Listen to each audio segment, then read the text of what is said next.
For years, a lot of riders paid the Japan tax without complaining because that extra money bought trust, dealer support, and a bike that felt like the safe choice. But that deal starts looking different when the hardware stops moving forward as fast as the price does, and a cheaper Chinese bike starts showing up in WorldSSP and finishing race weekends without constant failure drama. In this case, we're talking about the QJMotor SRK 800RR, which is the machine people often connect with ZXMOTO branding and fairings.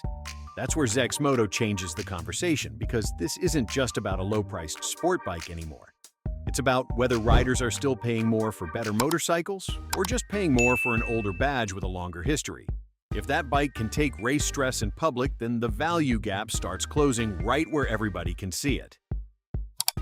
Act 1. The stigma. ZXMOTO had to break.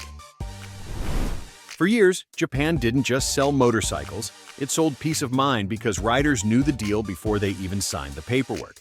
You'd buy the bike, service it on time, and replace the normal wear parts, and chances were good it would keep running without turning ownership into a chore.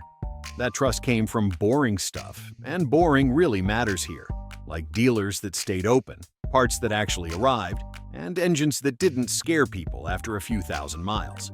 Resale value told the next buyer the same thing, which meant you weren't just buying a machine, you were buying a guaranteed future.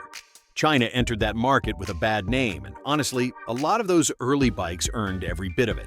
Some low-cost exports arrived with rough paint, soft fasteners that stripped easily, electrical gremlins, and weak plastics that felt like toys.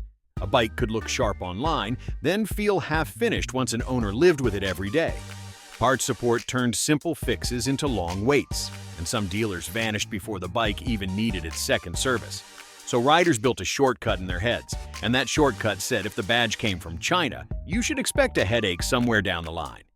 That shortcut turned into a habit, and habit is a very hard thing to beat.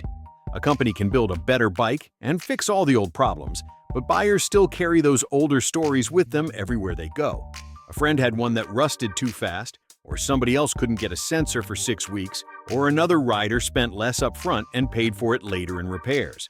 Those stories stay alive much longer than press launches do, and they're the first thing people bring up in the comments. The segment ZXMOT picked makes that fight even harder because budget sport bikes attract riders who care about price but also need the bike every single day. This is the rider commuting through heavy traffic, riding on weekends, and maybe financing the bike while keeping it longer than planned because money is tight. So the standard gets simple and harsh, which means the bike has to start, stay cool, shift cleanly, and survive cheap fuel without turning every small problem into a parts chase. That's where Japan kept control for so long. Even when the sticker price sat higher, riders stretched their budget because they trusted the ownership story more than the savings. So ZXMOTO's real fight isn't against horsepower charts alone, it's against doubt, and doubt doesn't disappear in a showroom or on a spec sheet. If ZXMOTO wants to cut through that, it has to go somewhere riders trust more than marketing, a place where the stopwatch doesn't care about old reputations. That points straight to racing, because once a company enters WorldSSP, people stop leaning on assumptions and start watching what happens when the stress gets real. Act 2. Racing became the reliability test. WorldSSP is a big deal because it punishes the exact things that make skeptical riders nervous. We aren't talking about the styling, the claims in a brochure, or some fancy launch video shot on a closed road. This kind of racing finds the thermal limit of an engine and the weak points in the cooling system, and it reveals the exact moment a gearbox starts feeling notchy under a heavy load. It also shows where vibrations or a vague front end start killing a rider's trust. In this class, the bike gets hammered, checked, adjusted, and then hammered all over again, so weak parts and rising temps don't stay hidden for very long. Modern sport bikes have added a whole new layer of complexity with their electronics. This goes way beyond just having different rider modes, because it involves sensors, fueling, throttle response, and control systems all trying to work together while the bike is hot and moving at the limit. If one of those systems starts acting up, the rider feels it immediately, and even a tiny digital glitch can ruin a lap or kill their confidence. This is usually where budget brands hit a wall, because building a fast bike is one thing, but making software and sensors behave under extreme stress is where cheap bikes show their seams. The common shortcut is actually pretty simple, which is to use proven electronics from big suppliers like Bosch or Morelli instead of trying to reinvent every sensor in-house. If that is the strategy behind this specific project, it explains a lot more than the spec sheet ever could, and we will get into why that matters in just a second. When people watch WorldSSP, they aren't just looking at top speed, they are watching to see if the whole package stays together under pressure. That is exactly why ZXMOTO didn't need to dominate the podium right away to change the conversation. If the bike we are talking about is the QJMotor SRK 800RR campaign that so many of you are linking to this story, then the first job wasn't about winning. The goal was to run full weekends, take the abuse, and avoid the kind of mechanical drama that makes a brand look bad. In a professional race paddock, weak hardware has nowhere to hide because heat and repeated loading will expose it every single time. Teams will notice odd wear patterns, strange vibrations, and small failures long before a regular owner ever would. Every clean finish does more than just add a result to the scoreboard. It chips away at the old idea that these bikes are just waiting to break down. Fans in this category understand the mechanics better than most people realize. They know exactly where bikes usually start to complain first, so they watch for overheating, notchy shifting, and brakes that start to fade after a few laps. That is what gives a racing performance so much extra weight in this discussion. A polished press launch can hide a lot of flaws, but a race weekend usually tells the truth. If the machine keeps circulating at a fast pace while the whole world is watching, the argument against it gets a lot harder to make. From an engineering perspective, this is probably the part that matters the most. Racing compresses the entire learning process into a tiny window of time. When a weakness shows up, the team digs into it, updates the part, and then runs the bike again under those same harsh conditions.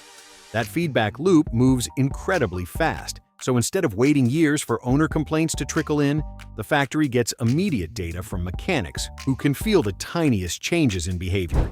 If the company actually takes that data seriously, those lessons don't just stay at the track. They flow directly back into the road bikes, where durability and consistency matter even more, because regular buyers don't have a race team to maintain their ride. One season doesn't just wipe the slate clean, of course. Long-term ownership still takes years to judge, and racing proves some things much faster than others. However, it does shift the burden of proof. Once ZXMOTO shows it can survive this kind of torture test, people can't just rely on their old assumptions anymore. They have to look at the actual performance and the signs that the company is learning in public. That is where the race bike starts to matter for the average person.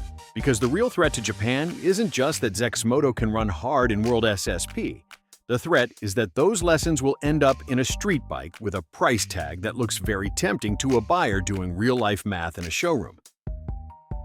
Act 3. The budget sport threat to Japan.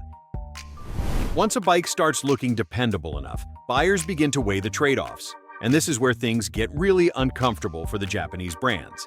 In the budget sport class, people don't shop like they are building a museum collection. They shop like adults who have to worry about rent, fuel bills, and insurance quotes.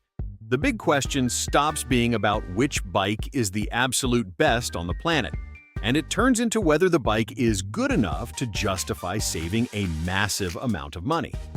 That is a dangerous spot for brands that have spent decades building their lead on trust and a premium price point. A lot of riders in this segment are looking at their first proper sport bike, or maybe the bike they can finally afford after years of riding smaller machines, and they notice every single cost. The monthly payment matters, the cost of the first service matters, and even the price of replacement fairings matters if they happen to drop the bike at a stoplight. Japanese brands spent years winning this argument because buyers believed a higher sticker price would save them from stress and downtime later on. That belief still carries some weight today, but it gets a lot weaker when a lower-priced rival starts looking like a safe bet. This is exactly where ZXMOTO starts becoming a massive headache for the established players. The brand doesn't need to beat every Japanese rival on power, finish, and resale value all at once. It just needs to close the gap enough that Japan has to defend its position with the actual product, rather than just relying on the logo on the tank. If the bike looks sharp and carries modern tech, the lower price starts to feel like a massive opportunity for riders who want a TFT dash and decent handling without stretching their budget to a breaking point. Of course, the initial purchase price is only the beginning of the story. Riders in this class have to think ahead, especially if their budget is tight, and they really should be careful. The real question is what the downtime is going to cost you once you actually leave the dealership.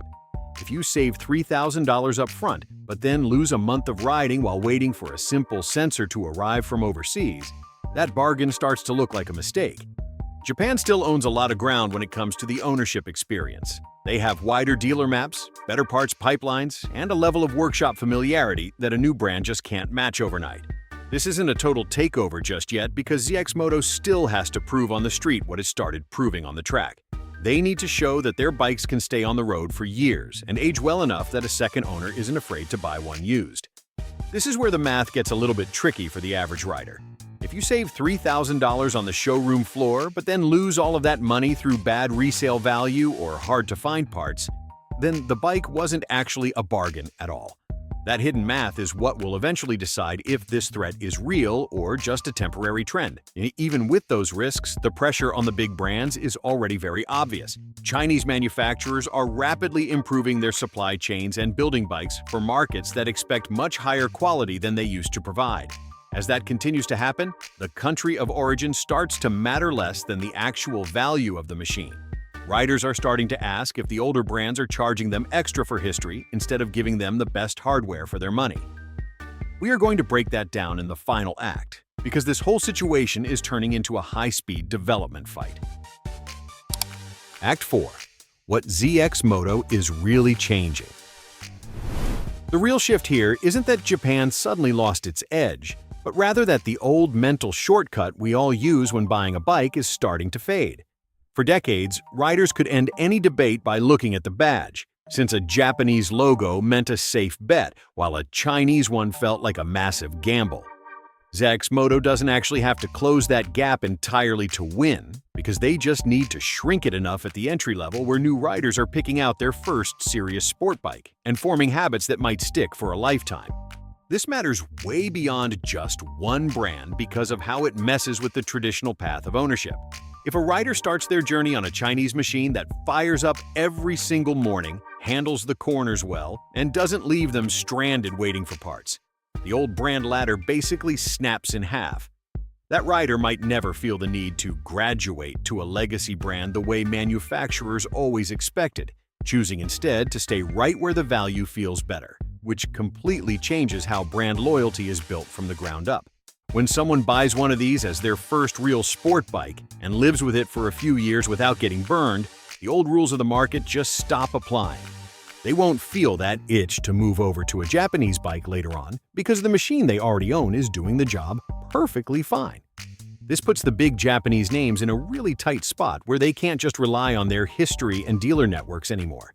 If the budget-conscious buyer stops treating a Japanese bike as the automatic next step, the only way for the big brands to respond is through the product itself. We're talking about sharper pricing, fresher designs, and better equipment without cutting so many corners on the entry-level models. That is great news for all of us because intense competition usually forces a bit of honesty, and in this market that translates to getting a much better motorcycle for your money. The next few years will be the real test to see which brands can actually turn racing data into road bikes that survive the daily grind. It's not about who has the loudest online buzz, but who can build a bike that handles rain, heavy traffic, and missed shifts while still holding some value on resale day.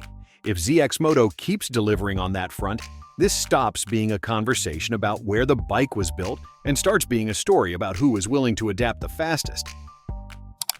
In conclusion, ZXMOTO is a big deal because they shifted the fight from cheap versus premium to proof versus habit, and they used WorldSSP to give riders a front-row seat to that argument. If you enjoyed this look at the changing market, make sure to subscribe for more bike stories and let me know in the comments if you'd actually trust a Chinese budget sport bike over a Japanese one right now, or if Japan still owns that trust in your mind.